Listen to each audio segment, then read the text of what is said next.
Oke, halo semuanya. Sekarang kita sudah bersama Kang Guru Gembul ya. Oke, karena Kang Guru Gembul pakai peci, saya juga akan pakai peci ya. Gimana kabarnya Kang? Sehat? Alhamdulillah baik. Kayaknya ini sekarang beranda YouTube ini penuh sama Kang Guru Gembul ini ya. Di Oh mana-mana iya Kak. ada ini. Iya Kang. Karena Kang Guru Gembul ini semua dibahas ini ya. Dari mulai politik, pendidikan sampai UFC dibahas sama Kang Guru Gembul ini. Ya, ya, ya permukaannya aja lah. Kok bisa permukaannya? Oke Kang, jadi tentu kalau di channel Nasi Angkasa ya kita bahas astronomi Kang ya. Jadi hal yang Iya. pertama yang mungkin saya tuh ngikutin Kang Guru Gembul, cuman memang saya belum melihat secara eksplisit atau memang saya belum tahu ya kalau Kang Guru Gembul ini ngomongin hal-hal yang berbau astronomi. Nah pertanyaan sekarang, Kang Guru Gembul ini suka nggak tentang astronomi ini? Saya suka sekali dengan astronomi. Walaupun kalau misalkan astronomi itu bacanya dari artikel-artikel di internet tuh rada kesel gitu. Karena astronomi sekarang itu jadi fisika dengan berbagai cabangnya, diantaranya astrofisika, itu sekarang itu adalah ilmu yang paling banyak melahirkan jurnal-jurnal, yang paling banyak menghasilkan berita-berita update terbaru gitu. Jadi akhirnya dan di antara update-update terbaru itu, fisika itu justru menghasilkan lebih banyak teori-teori spekulasi gitu. Karena misalkan iya, karena misalkan ada beberapa misteri yang sampai sekarang belum terungkap, misalkan apa yang membuat alam semesta itu melakukan ekspansi terus-terusan. Nah, itu kan karena sampai sekarang belum terjawab, hampir setiap hari itu ada aja ilmuwan yang mengeluarkan sebuah spekulasi gitu. Misalkan yang kemarin langsung dikeluarin di berita bahwa ini adalah proses universe ini menelan universe yang lain gitu kan. Nah, jadi karena memang terlalu banyak berita-berita yang seperti itu, jadi agak agak bosen juga gitu. Tapi secara umum astronomi itu saya suka. Oh, tapi ada nggak Kang yang menyebabkan kayak suka banget tentang astronomi itu apa sih? Hal yang membuat Kang Guru Gembul ini suka tentang astronomi itu apa? Ya, karena astronomi itu adalah ilmu yang memberikan kepada kita imajinasi atau kesempatan untuk berimajinasi yang jauh lebih luas. Bener, itu salah satu yang suka saya suka itu Kang. Bener, bener. Jadi kita bisa mengaitkannya dengan cerita isekai, kita bisa, iya betul ya. Iya, atau misalkan yang saya suka itu ketika astrofisika itu ketemu sama biologi di bawah Pak Robert Lanza itu. Itu kan akhirnya juga memunculkan atau hayalan-hayalan atau dugaan-dugaan tentang realitas yang lebih besar, kesadaran yang lebih besar. Katakanlah kesadaran itu adalah Tuhan atau bisa diterjemahkan sebagai sesuatu yang lain gitu. Nah, ini kan sampai sekarang juga masih masih spekulasi gitu. Jadi perdebatan antara Einstein dengan Born yang dulu itu sampai sekarang juga masih menjadi perdebatan yang relevan untuk dibicarakan gitu. Ya belum ada yang secara konklusif memenangkan perdebatan itu gitu. Kan begitu ya Kang ya? Iya bener, bener, bener. Saya juga memang benar kata Kang Guru Gembul tadi, setiap hari itu banyak ilmuwan yang ya ada penelitian apa berbeda dari penelitian yang dulu. Jadi agak membingungkan memang kalau kita bicara tentang spekulasi dan teori tentang alam semesta ini. Nah, tadi kan Kang Guru Gembul sempat nyinggung tentang ekspansi alam semesta ini kan. Kalau dalam teori yang sekarang umum, yang juga mungkin Kang Guru Gembul tahu, itu adalah teori Big Bang, di mana alam semesta ini tercipta. Nah, menurut Kang Guru Gembul sendiri, pandangan Guru Gembul terhadap teori Big Bang itu seperti apa sih?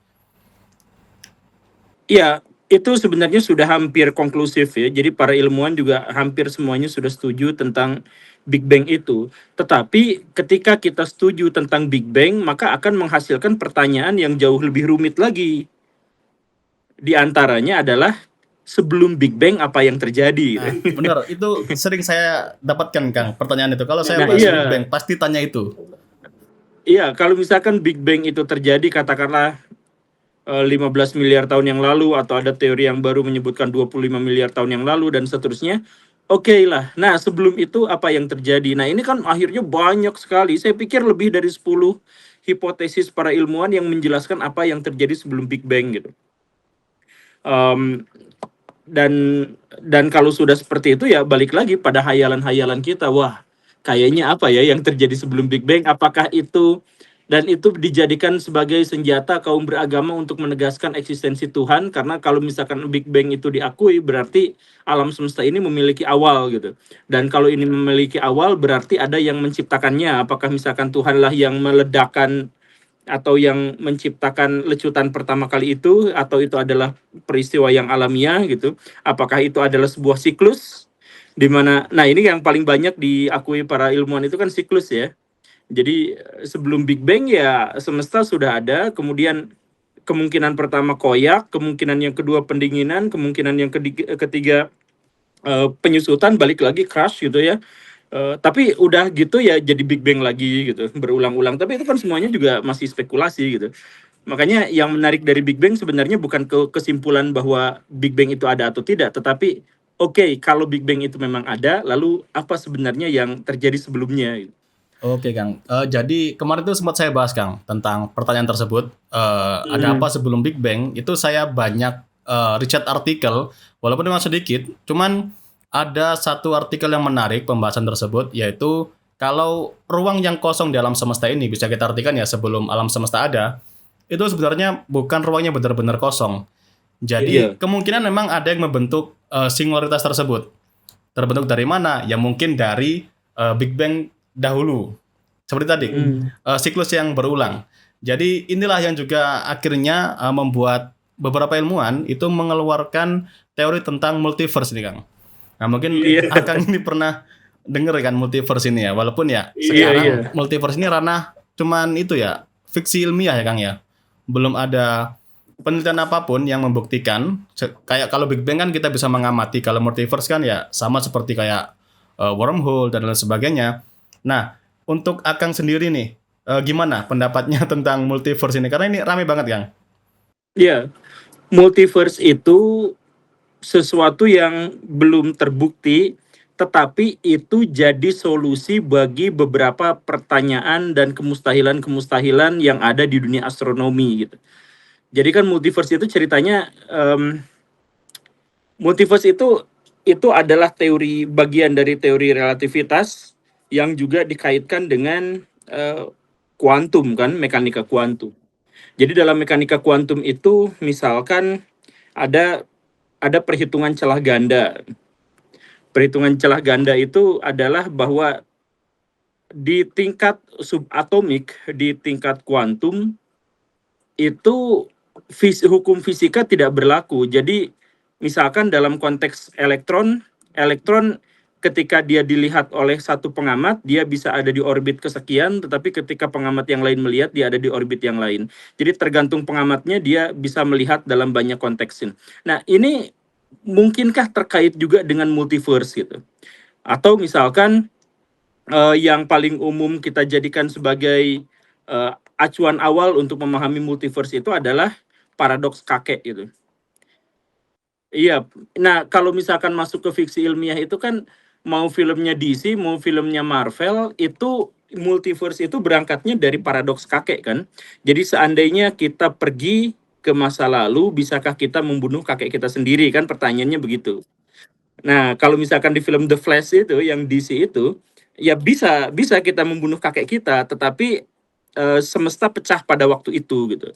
Pecah pada jadi ada, setiap kita mengambil sebuah keputusan, maka semesta akan pecah gitu. Begitu. Iya, ada realitas baru yang sebenarnya juga bukan realitas baru kan, kita juga tidak tahu mana yang realitas, mana yang tidak. Jadi kita hanya menyebut itu realitas adalah ketika kita menjadi subjek yang secara otonom atau secara spesial mengamati satu fenomena gitu. Jadi karena saya mengamati diri saya sendiri dengan cara seperti ini, maka saya hidup di sini gitu. Tetapi ketika saya mengamati dengan cara yang lain, maka ya dimensinya udah pecah gitu. Nah, jadi multiverse itu bukannya tidak terbukti, tetapi ya memang tidak terbukti, tetapi itu menjadi alternatif jawaban atas paradoks-paradoks, atas kebingungan-kebingungan yang dimunculkan oleh sains, oleh ilmuwan itu, oleh dalam hal ini adalah fisika. Fisika itu membingungkan bukan gara-gara banyak hitungannya, tapi karena pada dunia fisika ini kita tidak bisa memisah mana yang fakta, mana yang fiksi gitu. Tapi itu sih Kang, kebanyakan kan ya orang-orang awam kan juga nggak mungkin ngeriset sedalam itu Kang ya. Jadi mereka Iya. bayangannya kayak multiverse itu ada varian-varian kita di tempat-tempat lain kayak film Marvel gitu loh Kang. Iya. Nah kalau menurut Akang pribadi nih, pendapat pribadi, penggambaran multiverse ini seperti apa sih Kang? Iya, saya juga secara pribadi menolak untuk percaya pada multiverse. Secara pribadi menolak. Tapi penolakan saya itu tidak didasarkan pada sains karena saya tidak memiliki otoritas di dunia sains itu kan tentu saja. Ya siapalah saya gitu kan. Cuman ya, cuman kalaupun memang bahwa multiverse itu nyata, maka saya jadi jadi overthinking gitu. Jadi saya berpikir bahwa seandainya saya dulu tidak kuliah di tempat anu, maka saya tidak akan menikah dengan istri saya sekarang, maka nasib saya di dunia yang lain bagaimana ya? Iya, jadi kayak kayak film apa namanya kayak Loki Kang, jadi kayak film Loki. Iya, Bercabang kayak realitasnya Loki. di sini. Oke Kang, jadi ya itulah ya. Kalau kita bahas multiverse memang sampai sekarang ya itu menurut saya masih fiksi ilmiah aja, tapi juga digunakan oleh beberapa ilmuwan untuk menjelaskan fenomena-fenomena aneh di alam semesta. Oke Kang, Iya.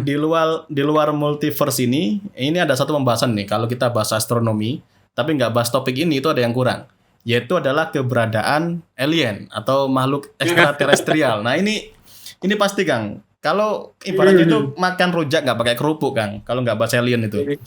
Jadi menurut Iya. menurut Akang itu percaya nggak dengan keberadaan alien atau ya kehidupan apapun di luar bumi lah? Iya, sejauh bahwa alien itu tidak harus diidentifikasi sebagai makhluk cerdas atau bahwa dia tidak harus memenuhi kriteria sebagai makhluk yang bisa bernalar dan kemudian menaklukkan alam dan kemudian menguasai planetnya dan lain-lain, saya sangat terbuka kemungkinan bahwa alien itu ada dalam bentuk-bentuk yang tidak harus seketat kita gitu. Jadi misalkan di Venus kita membuka kemungkinan untuk ada makhluk-makhluk renik gitu. Di Mars kita masih membuka kemungkinan bahwa sebelumnya memang ada makhluk-makhluk ya walaupun hanya seukuran cacing atau lebih kecil dari itu. Ya kita sangat dalam tanda kutip ya sangat logis untuk menyebut bahwa mereka itu ada gitu di luar sana. Cuman kalau misalkan pertanyaannya lebih filosofis, iya.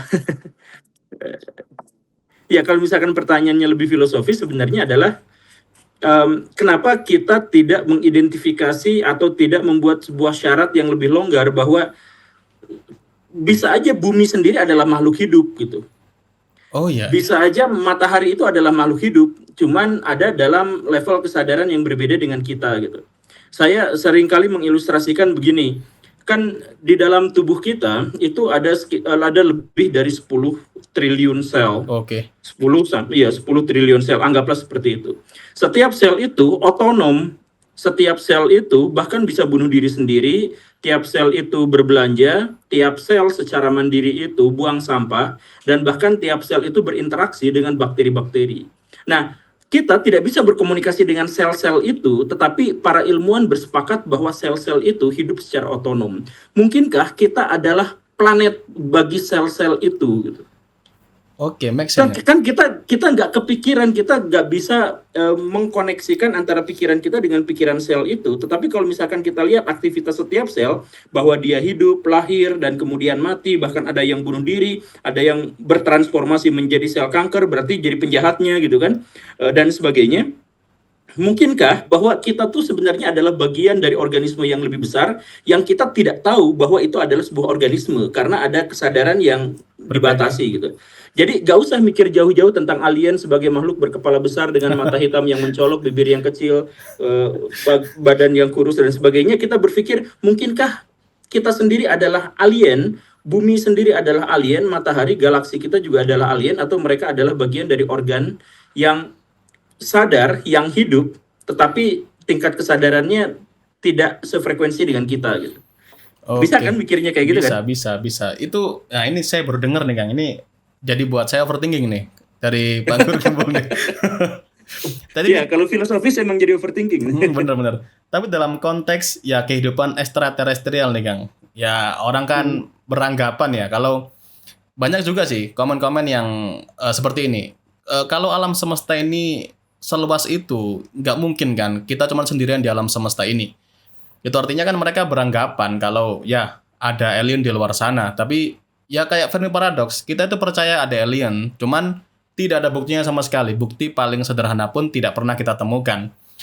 Tapi kalau dalam konteks luar angkasa nih Kang, menurut Akang ini itu tadi ada nggak kira-kira kehidupan yang berkembang di luar sana? Kalaupun Kakang percaya itu kehidupan seperti apa?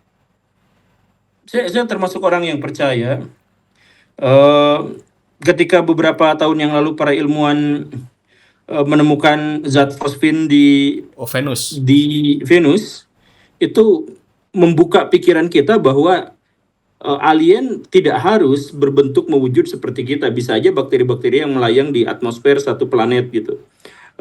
Kan begitu ya. Iya, Jadi benar. kalau misalkan di Venus saja seperti itu, kalau di Mars saja ada air, sempat di masa yang lampau ada air, eh, kenapa kita tidak membuka kemungkinan bahwa di luar sana juga sebenarnya ada gitu.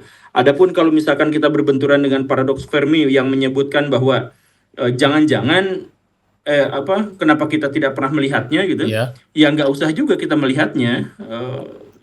Maksudnya kan kita tidak bisa menemukan atau melihat mereka bukan berarti mereka tidak ada, tapi benar. mungkin mereka ada di dimensi yang lain atau galaksi yang lain yang sangat tidak bisa kita jangkau sampai sejauh pengetahuan kita sekarang, atau bahwa ada batasan tertentu dalam bidang teknologi sehingga alien tidak mungkin bisa menjelajah ruang dan waktu, atau mereka akan punah duluan sama seperti kita. Misalkan ketika kita sedang sibuk-sibuk berusaha untuk menjelajah tata surya, kita ada di ambang kepunahan gara-gara buminya rusak gitu. Oh iya, iya. Jadi ya bisa aja kan seperti itu. Jadi alien di luar sana mungkin sudah akan mau terbang untuk sampai ke bumi, sudah ada apa misalkan, tapi kemudian planetnya sendiri dalam kondisi yang tidak baik sehingga mereka akan hancur gitu. Itu kan apa itu? Apa itu istilahnya yang hambatan sampai 10 tuh? Kayak itu bukan sih? Kayak bukan skala Kardashev ya. Karena Kardashev kan skala peradaban ya. Iya, iya. Ya itulah, apa sih, saya lupa lagi yang Great Filter. Great Filter itu apa sih? Ya itulah, Great Filter itu kan, Great Filter itu kita tidak tahu ada di posisi mana kita ini gitu. Apakah kita ada di sebuah titik di mana sebentar lagi kita akan mengarungi ruang dan waktu, ataukah sebenarnya sebelum itu terjadi otak manusia sudah harus dihancurkan dulu karena satu hal sehingga tidak mungkin bisa mencapai titik itu gitu. Saya sih termasuk orang yang percaya bahwa kita tidak akan sempat untuk bisa menjelajah alam semesta ini gitu. Nah itu sama Kang, itu yang saya bahas kemarin sih di video yang paling baru itu saya bahas kalau ya manusia itu nggak akan pernah bisa menjelajah alam semesta. Itu bahkan sampai saya tulis nggak akan bisa sampai ujung alam semesta, mengamati pun nggak akan bisa. Karena Iya, ya alam semesta pun ya terus berkembang kan ya. iya, iya, yang tadi itu berkembangnya ekspansif ya. Bener. Dan iya, kalau misalkan bumi dengan bulan itu jarak per tahunnya hanya 3 atau 5 cm gitu. Tapi kan kalau hitungannya adalah eksponensial gitu sampai ujung, berarti ujungnya itu kecepatannya lebih daripada kecepatan cahaya. Dan kita nggak bisa membayangkan bagaimana sebuah materi bisa bergerak dengan kecepatan cahaya gitu kan kalau ujung dari alam semesta itu. Ya. Ya itu kan yang dibayangkan oleh ya banyak pecinta-pecinta fiksi ilmiah lah Kang. Sama hubungannya kayak bisakah kita menciptakan pesawat dengan kecepatan cahaya? Padahal juga ada teorinya kalau benda bermassa itu tidak akan pernah bisa mencapai itu gitu loh. Cuman ya Tapi ada kan ini Kang, ada alternatifnya Kang.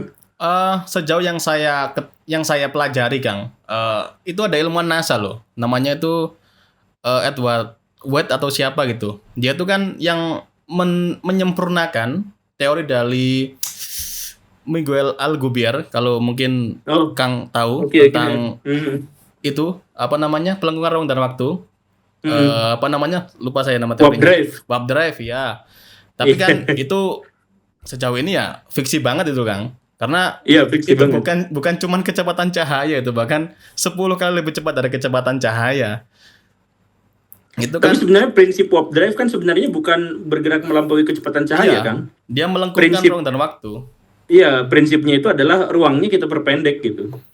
Ya, karena pikirannya itu adalah relativitas Einstein. Benar, Jadi benar. relativitas Einstein itu menganggap bahwa ruang dan waktu itu sepenuhnya adalah relatif. Jadi tergantung ada benda yang bermasa atau tidak, maka ruang dan waktu sebenarnya sudah kelengkungan ruang dan waktu itu sebenarnya bisa diperhitungkan gitu.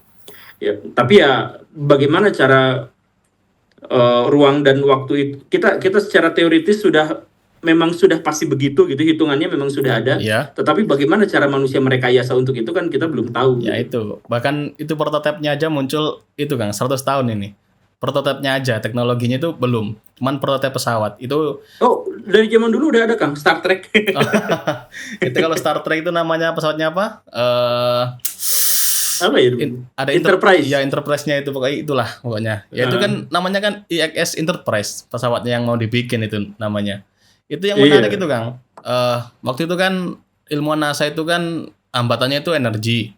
Katanya waktu di teori yang lama itu membutuhkan energi sebesar planet Jupiter. Twitter ya. Ya. Kemudian disempurnakan sama perhitungan baru, kalkulasi baru oleh ilmuwan tersebut, akhirnya cuma membutuhkan energi sedikit pokoknya, sedikit. Dan itu kalau memang kalkulasinya benar, itu kita mencapai bintang terdekat dari matahari, Proxima Centauri, itu dalam waktu 2 minggu aja, Kang. Itu luar biasanya karena memang terjadi. Kalau nggak, kan nggak mungkin untuk sekarang. Mungkin ya, akan termasuk percaya nggak kalau teknologi itu bakal terrealisasi? Ya, saya percaya bahwa kita punah duluan sebelum itu. Iya Kang ya, karena ya sekarang dunia juga lagi nggak baik-baik saja ya. Ada banyak Iya, konflik. kemarin di Bandung ada rekor yang ngeri loh. Di Bandung untuk pertama kalinya dalam sejarah Oh, Indonesia ada tornado kan? oh ya itu mau saya bahas Kang Kang di Facebook mau saya bahas itu. Ternyata Oh sudah saya ketik iya, tadi. itu berarti kan kita udah ekstrim kan sebenarnya. Iya sih. Kalau kita ngomongin ya perubahan iklim itu nyata ternyata ya. Kayak yang Iya, nyata. Akang bahas kemarin, nggak kemarin sih, di beberapa video yang lalu Akang bahas tentang magnet bumi. Oh iya iya. Itu kan langsung saya bahas juga karena banyak yang ngetek saya juga di situ. Oh gitu. Itu Akang dari observasi apa sih? Bisa ada video itu tuh dari fenomena apa? Akang bisa bikin video itu. Yang mana? Yang Iya itu bagian mananya maksudnya? yang kan ada yang ngetek saya gini. Kata guru Gembul, matahari bakal terbit dari barat. Kan Oh, dan matanya kan kebalik artinya. Rotasinya pun kebalik. Itu Akang dari fenomena apa sih? enggak, itu sebenarnya adalah pandangan tradisional kita. Jadi sebenarnya pandangan tradisional kita itu dalam konteks ini ya cocokologi gitu. Oh ya. Jadi kalau misalkan mau diurutkan, science dengan agama itu ada dalam dua ranah yang berbeda. Secara epistemologis mereka juga berbeda, secara ontologis mereka juga berbeda. Tetapi kecenderungan orang di Indonesia itu atau di negara-negara berkembang mencoba untuk menafsirkan gagasan-gagasan teologis dari agama itu menggunakan sains modern. Jadi banyak di antara kita yang akhirnya, wah subhanallah ini sudah dijelaskan 14 abad yang lalu Oh gitu iya kan. ya. Nah, seperti itu. Nah, karena itu saya pengen ikut tren itu dengan bikin semacam bahwa matahari terbit dari barat itu adalah sesuatu yang masuk akal. Kalau misalkan baratnya dirubah menjadi timur, kalau utara dirubah menjadi selatan dan sebaliknya, maka barat juga secara otomatis akan berubah dari timur ke barat gitu. Ya dari timur ke barat gitu. Nah, ini kan terkait dengan perubahan medan magnet bumi. Medan magnet bumi itu tidak konstan kan, dia Iya benar. geser dikit-dikit Benar. terus gitu. Itu kan termasuk siklus, Kang. Apa? Itu siklus yang sudah umum kan dari sejak dulu Iya, kan. itu adalah sesuatu siklus yang sudah umum. Jadi 700.000 tahun yang lalu juga kutub magnet kita itu ada dari posisi yang terbalik gitu dan sebagainya. Nah, ini kita ambil posisi yang paling pahit gitu. Bukan berarti memang faktanya begitu, tetapi ambil posisi yang paling pahit. Bayangkan seandainya medan magnet bumi sedang lemah-lemahnya, sedang dalam proses siklus mau berputar, itu kan dalam kondisi lemah dulu. Kemudian pada waktu itu terjadi badai matahari yang paling dahsyat. Maka skenario terburuknya itu adalah bahwa semua satelit kita, kemudian semua alat-alat elektronik yang kita miliki di bumi itu akan terganggu atau bahkan rusak sama sekali kan. Nah, skenario terburuk yang hasil dari cocoklogi itu menghasilkan Bayangkan dalam 1 tahun kita tidak memiliki listrik dan matahari pada waktu itu terbit di barat gitu. Ya itu yang seperti yang dijelaskan lah Kang dari ya Iya, spoiler itulah ya kita nggak mau iya. sebutkan di sini. Oke Kang, lanjut ya. Sekarang saya mau bacain ini. Kemarin kan saya bikin promosi di tab komunitas. Ini banyak Oh nih iya, yang saya titip lihat tuh. titip pertanyaan ke Kang Guru Gembul nih. Nah ini ada yang menarik ini Kang. Ada yang tanya, kenapa Indonesia tidak bisa semaju India? Padahal sama-sama negara dengan penduduk yang banyak, kemiskinan yang banyak. Kenapa India bisa lebih maju termasuk di bidang antariksa? Em, Sebenarnya definisi maju itu apa ya? Ekonomi kita tuh secara PDB-nya ya kalah sama India, tapi per kapitanya kita sekitar 2,5 kali lebih tinggi daripada mereka gitu. Kalau misalkan istilah maju itu ya kompleks sih sebenarnya. Tapi kalau misalkan soal perjalanan luar angkasa, kenapa kita tidak semaju mereka? Karena mereka memiliki anggaran yang memadai untuk itu, sedangkan kita bikin IKN aja kita kontroversi gitu kan, bikin kereta cepat itu kontroversi gitu. Iya, Jadi untuk bayangin kalau misalkan pemerintah akan menyisihkan uang sekian triliun rupiah untuk melakukan ekspedisi keluar angkasa gitu.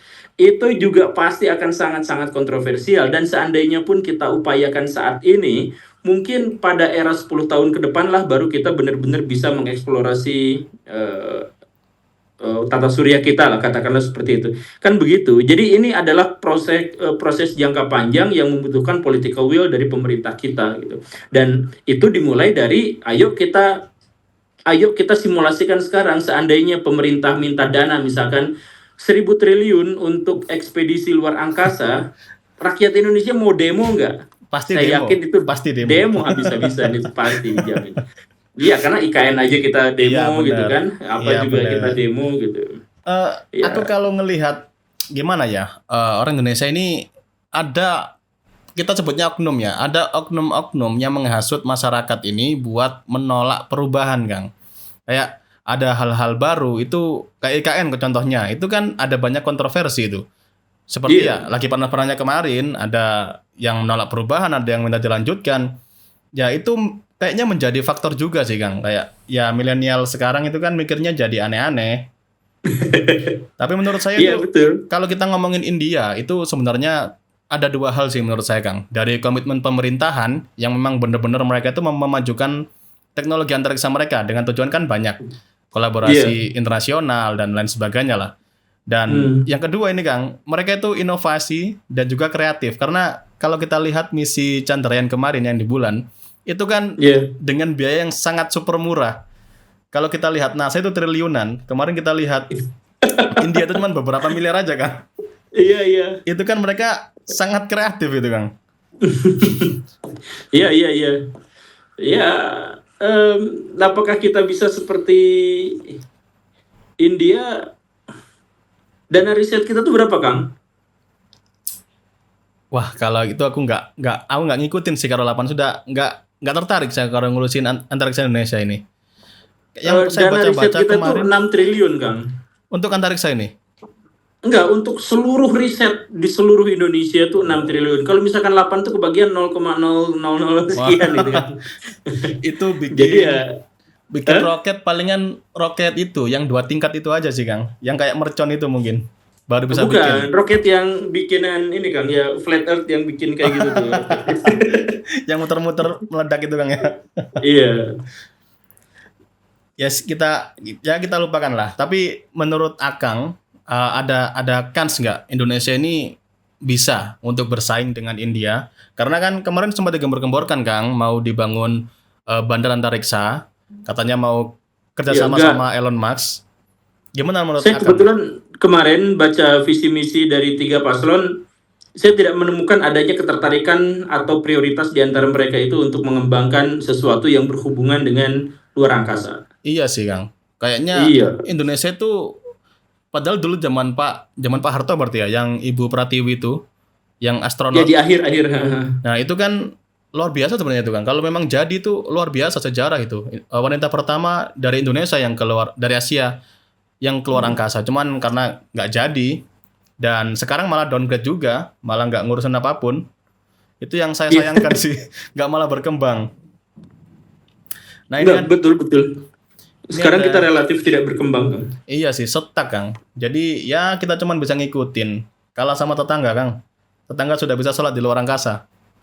Iya. Nanti kita malah berdebat di situ kan.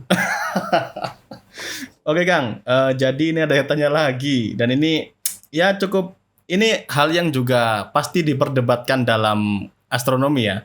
Yaitu tentang kenapa di era modern ini masih banyak yang memperdebatkan bentuk bumi Kang. Bumi bulat, bumi datar lah.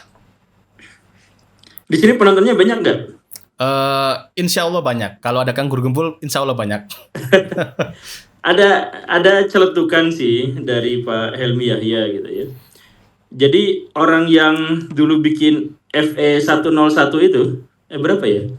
Yang bos dari Link itu, Oh iya, Akang tahu ya? ya Hmm. tahu lah, tahu. Nah, itu sekarang beliau itu sudah tidak lagi percaya bahwa bumi itu datar.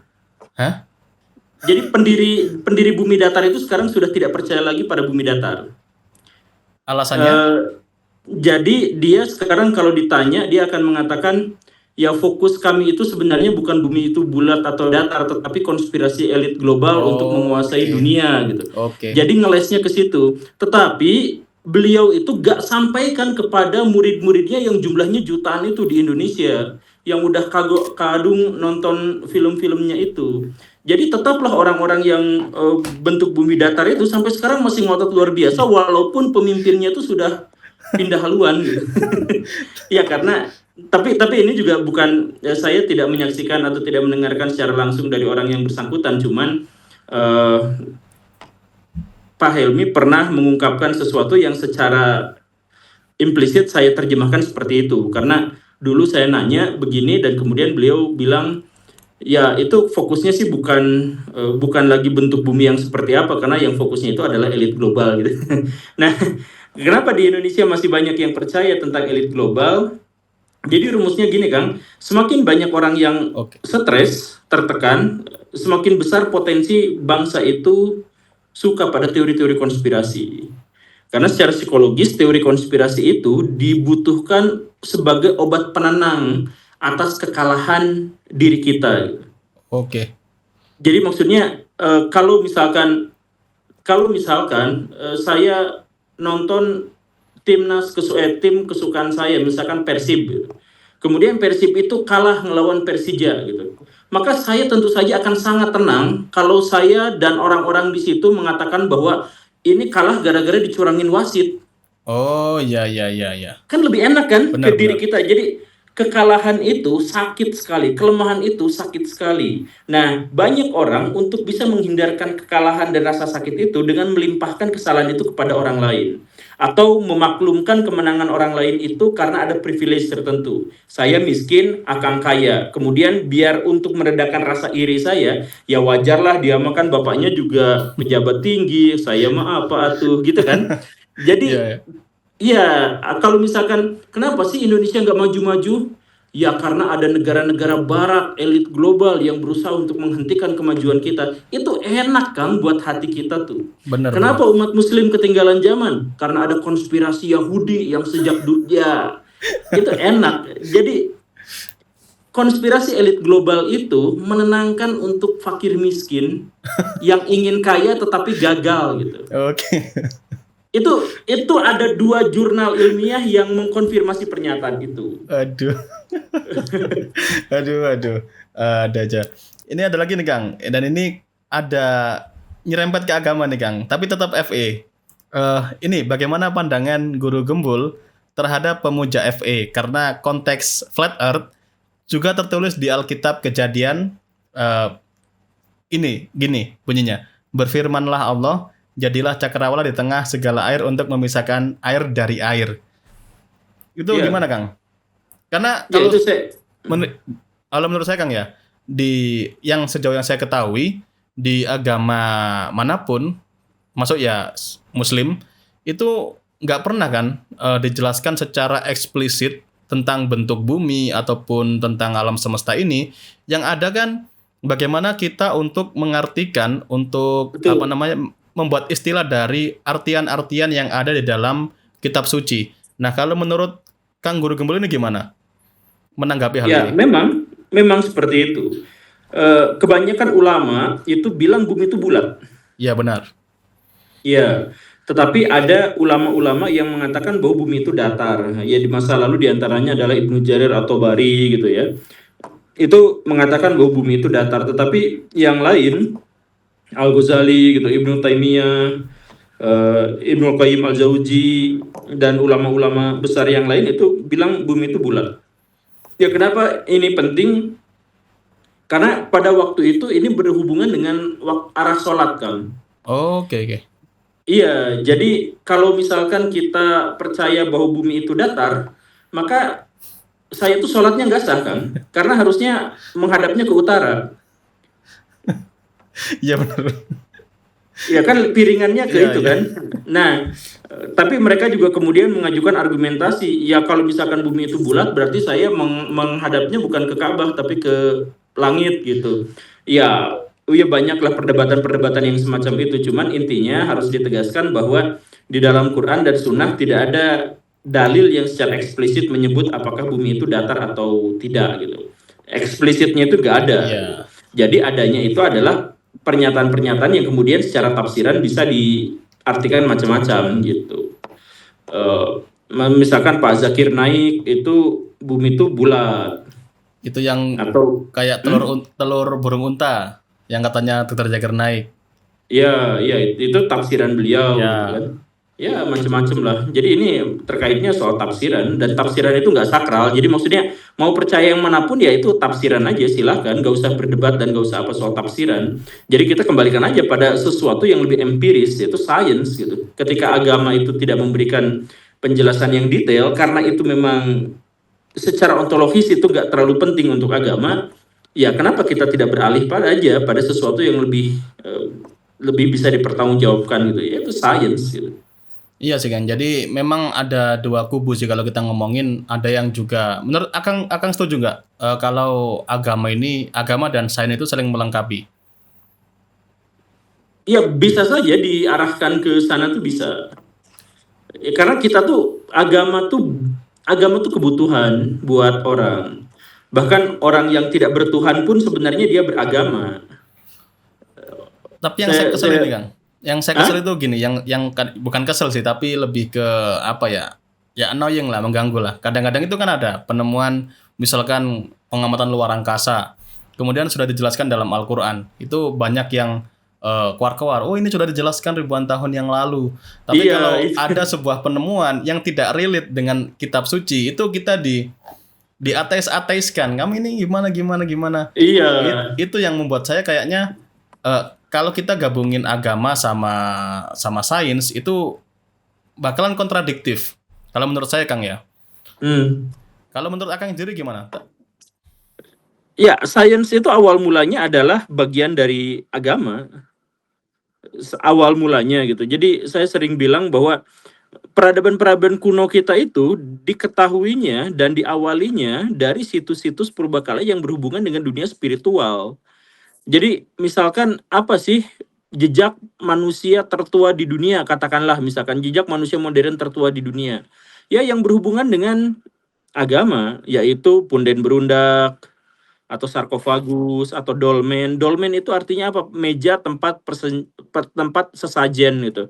Yang di bawahnya biasanya ada kubur batu orang yang meninggal. Nah, sesajen dan itu kan berhubungan dengan agama. Jadi agama itulah yang memunculkan. Pitagoras bikin rumus itu tuh kan gara-gara dia adalah seorang spiritualis gitu. Dan seterusnya. Nah, sekarang agama menjadi terpisah dengan sains dan karena kita memang sudah memisah-misah. Jadi semakin manusia modern, maka mereka akan cenderung untuk semakin menspesialisasikan dan menspesifikasikan dan di ranah subjektif mempersonalisasikan setiap ilmu gitu. Jadi dipisah-pisah sampai bagian-bagian terkecil gitu. Dulu cuma ada ilmu satu namanya filsafat. Filsafat nanti muncul lagi satu diantaranya adalah biologi. Biologi nanti muncul lagi di bawahnya kedokteran. Kedokteran nanti ada spesialis spesialis jantung dan sebagainya. Nanti spesialis jantung bilik kiri misalkan ada yang semakin gitu. Jadi kalau misalkan kita bicara tentang sains dan agama, ujung-ujungnya puncak-puncaknya itu satu. bawah-bawahnya sesuai dengan kepentingan dan kebutuhan manusia itu jadi beda-beda dan akhirnya juga bertentangan gitu. Oke. Jadi ya kita tadi sudah ngebahas apa aja Kang ya? Dari mulai Big Bang, multiverse, alien, dan sekarang ya ginilah serunya kita kalau bahas tentang sains, apalagi kalau ya sama Kang Guru Gembul ini gini enaknya ya kita bisa ngobrolnya secara luas dari berbagai macam ilmu. Nah Ini streaming, ini langsung nggak sih? Ini live? enggak Kang, ini saya record sih, ini saya record. Oh, record. Ya nanti lah Ya, kalau lupa. ada kesempatan, kalau Kang Guru juga nggak sibuk, boleh kita live streaming di Nasi Angkasa, boleh. Kalau Kalau itu pas ada peluncuran hantu di kan? belakang kan? Gimana? Ada hantu buka pintu barusan di belakang. Saya nggak percaya hantu Kang. Oh gitu. Padahal mau nakut-nakutin. Aduh. Dah, kalau kita ngomongin Amerika nih Kang, Akang ini termasuk yang percaya moon landing nggak, Kang? Ya percaya. 1969. Ya percaya lah. Karena ya ada komen juga sih yang masuk ke saya kalau dia bilang Kang Guru Gembul nggak percaya sama moon landing. Nah, Tapi nggak, saya nggak tahu ya, ini kita kan tanya langsung. Nah, iya, karena banyak video saya yang dipotong dan banyak perbincangan konspirasi itu banyak juga yang akhirnya motong-motong pernyataan saya, pendapat saya gitu. Kayak kemarin juga waktu pemilu itu banyak sekali video-video channel-channel YouTube yang motong atau apalagi TikTok motong pendapat saya untuk kepentingan mereka sendiri. oh, Dan akhir iya. iya sih Kang. Ya Kalau kalau memang dari Hah? politik ini Akang paling rame nih di repost ini kalau bahas politik. Iya. Dan akhirnya hater saya nambah karena saya dikiranya pro pada ini, pro pada asem lah, tapi nggak apa-apa lah. Tapi pendapatnya Kang gimana sih untuk ya menanggapi orang-orang yang masih meragukan kalau ya moon landing 1969 itu Kang? Karena ada juga yang menarik nih Kang, waktu si Neil Armstrong yang dikejar-kejar disumpah sama Alkitab nggak mau, itu kan juga rame. Iya. Kalau menurut Akang ini gimana untuk menyikapi banyak ini propaganda yang mengatakan kalau US itu waktu mendarat di bulan itu hanya sekedar konspirasi dan propaganda. Nah itu kalau misalkan dalam definisi logika itu namanya cacat logika gitu. Jadi ketika misalkan Armstrong ditanya dan kemudian dia tidak berani bersumpah, bukan berarti dia tidak datang ke bulan kan? Iya. Jadi ada variabel lain, ada kemungkinan yang lain. Misalkan kemungkinan yang paling umum pada waktu itu adalah kalangan agama membenturkan pada waktu itu ya. Ya.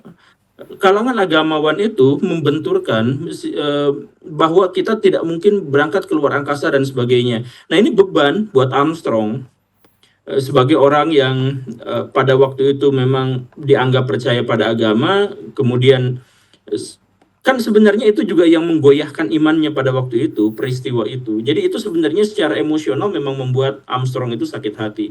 Selain itu kan yang bertanya itu, si wartawan yang bertanya itu kan ngeprank. Iya, jebak itu. Ngejebak. Itu ngejebak, dan bahkan sampai sekarang orangnya masih hidup, dan dia ngewawancara bukan hanya Armstrong, tapi Buzz Aldrin juga dikejar-kejar kan. Bahkan sama Buzz Aldrin ditonjok kan itu kan. Ditonjok Iya. gitu ya. Karena dia ngejar-ngejar, ngajak janjian palsu, kemudian ngaku dari wartawan apa, tapi sudah sampai di sana, Aldrin udah menjelaskan bahwa saya ke sana, tapi dibikin video lagi. Pokoknya sampai di akhirnya menemukan jawaban yang tidak gitu. Ini kan sebenarnya adalah jebakan gitu. Jadi, ya, tetapi ya tentu saja penjelasan yang seperti ini tidak akan disukai dan dianggap sebagai sesuatu yang wah terlalu bertele-tele apa segala rupa gitu. Ngeles. Ya, yang jelas ngeles gitu. Iya, kalau misalkan mau dianggap ngeles atau tidak, pembuktiannya adalah dengan pembuktian empiris. Jadi ayo kita lakukan pembuktian empiris, bukan bikin eksperimen aneh gitu. Eksperimen bulan itu cahayanya dingin, ini buktinya pakai termometer gitu. Ya nggak gitu juga. Nah, itu sekarang juga muncul lagi nih Kang, konspirasinya. Katanya dulu manusia gampang banget ke bulan. Sekarang kan misi Artemis kan ditunda lagi Kang. Ada yang kemarin kan waktu si Elon mau ngeluncurin Starship kan meledak juga. Nah, sekarang konspirasinya gini, kalau dulu mudah, sekarang kenapa kok susah? Itu kan konspirasi yang berat sekali. Menurut Akang gimana? karena urgensinya tidak ada. Dulu itu urgensinya adalah perang dingin. Ya, Sekarang termasuk. tidak ada urgensi itu. Sekarang urgensinya adalah sains. Tapi ngapain juga kita datang bolak-balik ke sains dengan anggaran sampai triliunan rupiah hanya untuk ngambil batu. Orang Benar. batu-batu bulan udah diambil, jadi kita teliti aja yang sudah kita ambil daripada kita harus datang lagi ke bulan kemudian nyari-nyari batu yang baru kan. Apakah di sana ada markas Decepticon juga kan nggak akan ketemu di situ. Ya itu sih Kang. Menurut saya ya bukan berarti berhenti eksplorasi bulan itu berarti NASA udah nggak ke sana lagi. Kan setelah Apollo 12 terakhir itu kan akhirnya pakai robot ke sana Kang. Iya, Udah apa namanya prioritas misinya pun juga berubah. Kan nggak mungkin Amerika anggarannya dibuat ke bulan terus gitu loh. iya. Lagian banyak yang ngeselin tuh kan sejak saat itu tidak ada lagi pendaratan ke bulan. Itu datanya dari mana gitu? Kenapa nggak? Padahal Sejak kapan nggak ada lagi pendaratan ke bulan tuh? mungkin mungkin nanti masyarakat bakal percaya nih Kang kalau akhirnya India ini berhasil ngenurunin astronot ke sana ini Kang. Baru percaya mungkin. Ya, enggak, pasti dikatain juga bahwa Iya, India Mas. itu adalah Yahudi elit global. Ya itu pasti Ya, sih Kang ya. Ya di mana ada ya tadi seperti kita bahas di awal tadi pasti ada kontroversi di balik proyek besar Kang. Oke Kang, jadi mungkin pada kesempatan kali ini itu aja yang bisa kita obrolin. Nanti next time lah kalau mungkin ada kesempatan lagi saya mau sowan ke tempatnya Kang Guru Gembul karena lebih enak ngobrol langsung ya sebenarnya. Karena kita iya, bisa menyiapkan banyak-banyak topik. Kalau sekarang kan kita terbatas juga Kang. iya. Nanti kalau misalkan mau ke Bandung bilang-bilang Kang. Soalnya nanti pas Akang mau ke Bandung saya langsung keluar kota gitu. menghindari saya. Oke Kang, terima kasih banyak atas waktunya, atas Siap, siap. obrolannya sangat berbobot, isinya daging semua ini tadi. Saya juga banyak belajar dari obrolan ini. Oke, Semoga tidak mengecewakan ya. semoga Kang ya, semoga pasti nggak mengecewakan Kang. Oke, terima kasih Kang. Sehat-sehat selalu Kang ya. Siap. Oke, itu aja yang bisa kita sampaikan. Dan saya, Jonan Fikri Abdillah, beserta Kang Guru Gembul mengucapkan terima kasih sudah menonton. Dan sampai jumpa di video selanjutnya. Oke, makasih Kang ya. Assalamualaikum Kang. Siap. Waalaikumsalam warahmatullahi wabarakatuh.